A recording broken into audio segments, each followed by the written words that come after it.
Listen, I'm going to tell you something that most banks will never tell you. And if you're an NRI sitting on $1 million or more, what I'm about to share could literally save you tens of thousands, maybe hundreds of thousands of dollars over the next decade. Hello, everyone. Welcome to EPK Capital.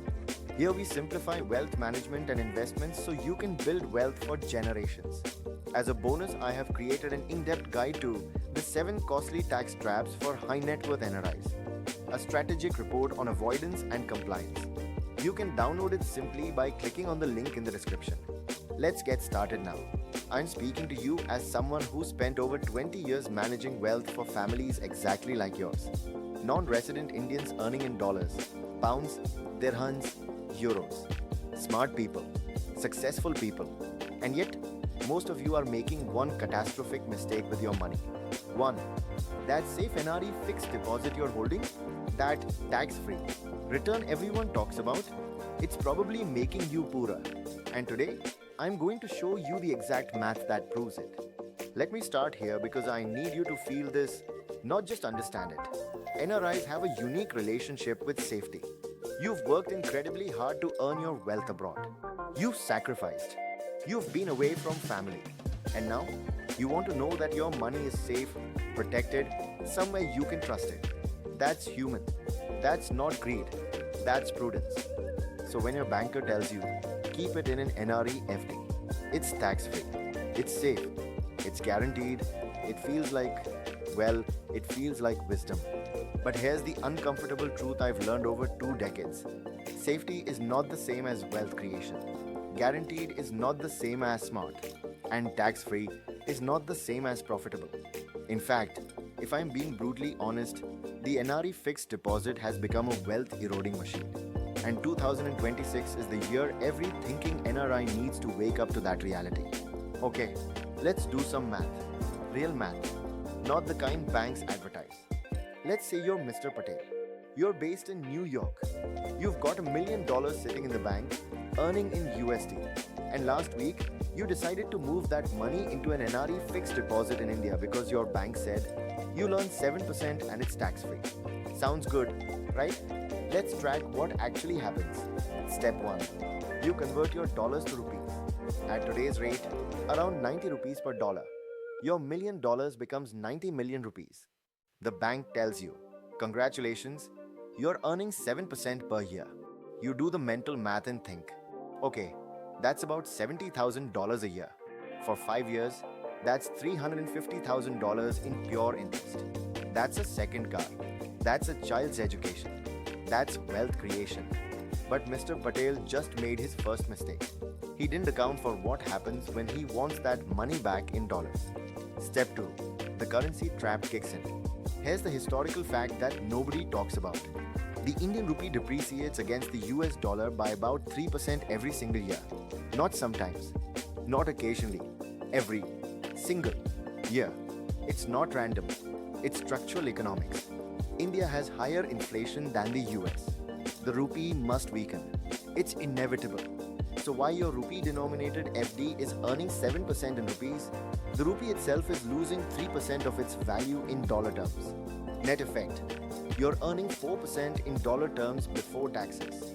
Already half the advertised return. But wait, there's more. Step 3. Inflation in your home country. You're in New York, earning in dollars, living in dollars. Your expenses are priced in dollars. You need that money to buy groceries, pay rent, pay for your children's education. All in USD. US inflation is running at about 2.523%. So your 4% dollar return from the FD is barely keeping up with inflation. You're running on a treadmill, thinking you're getting somewhere, but the ground beneath you is moving at nearly the same speed. Your real return? About 1% per year. Step 4. The tax assassin. Now comes the part that absolutely destroys NRIs. And I mean destroys them. The interest you earned on that FD, that's 7% in rupees, is fully taxable in your country of residence. In the United States, it's taxed as ordinary income, not as a capital gain, not at a preferential rate, as ordinary income. If you're a high net worth individual, you're probably in the top federal bracket. That's 37% federal tax.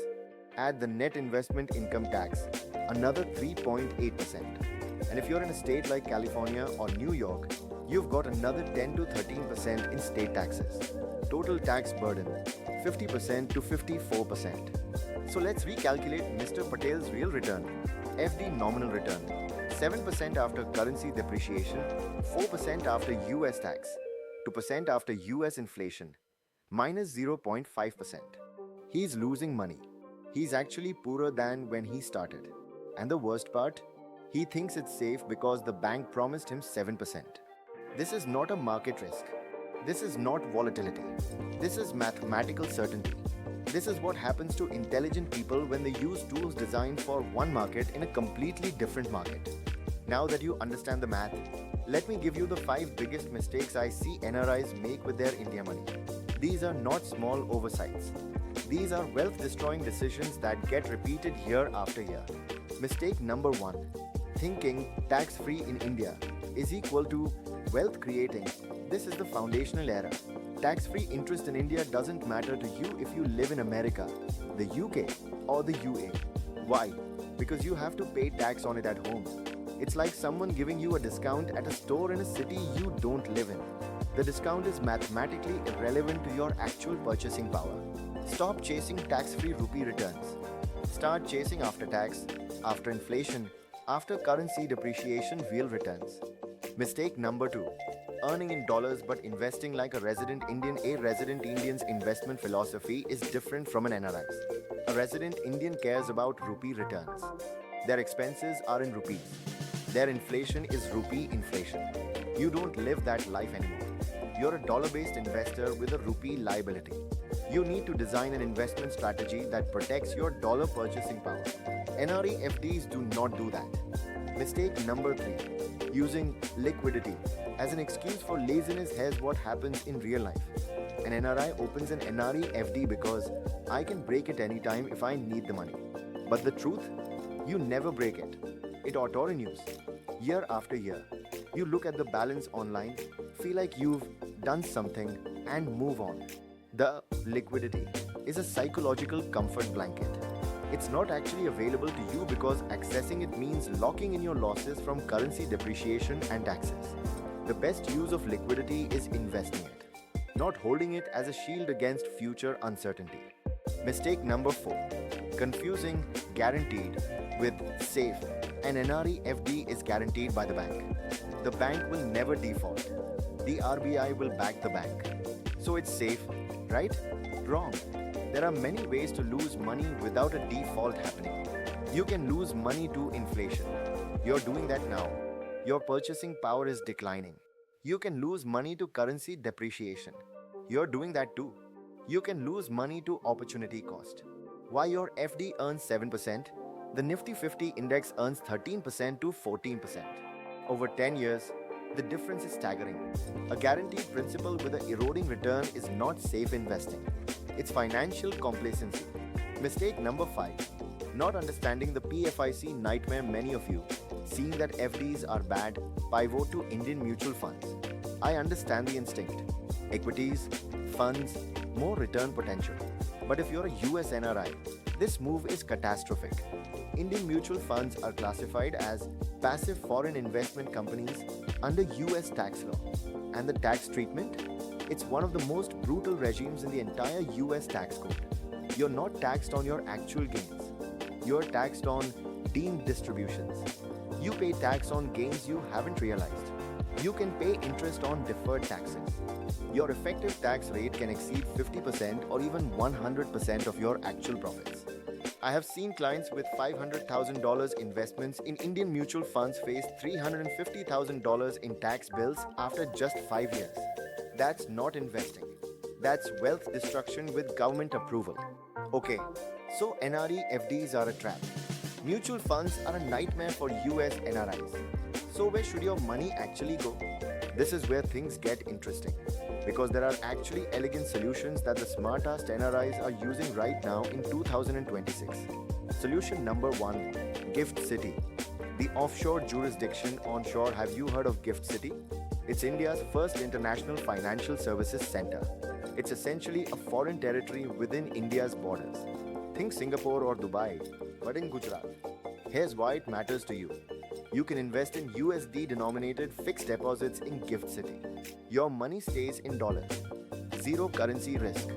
The interest rates are about 5.5% on USD FDs. That's lower than the 7% on Rupee FDs. But here's the math. USD FD in GIFT City, 5.5% minus US tax, 3.5% minus US inflation, 1% real return. Compare that to Rupee FD, 7% minus rupee depreciation, 4% minus US tax, 2% minus inflation.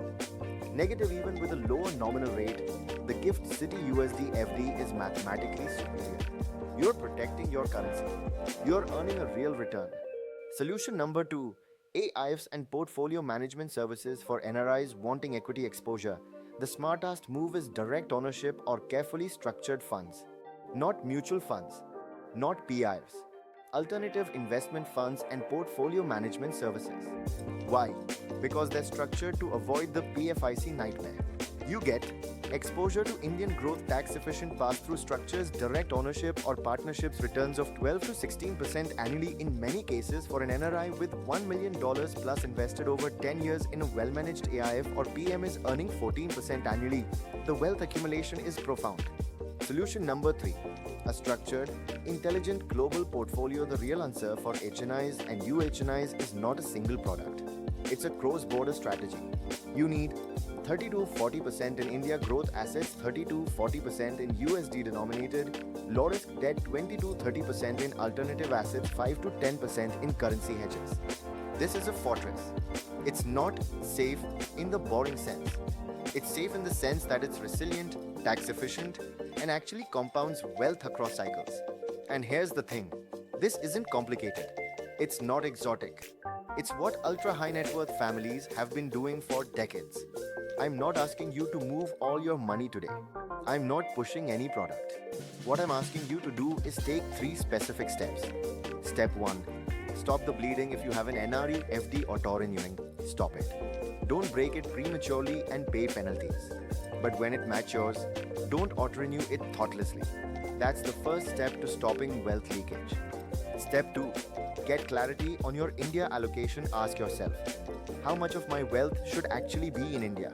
30%? 40%? 50%? This should be based on how much time you plan to eventually spend in India, your family situation, your repatriation strategy, your actual liquidity needs. This requires professional guidance.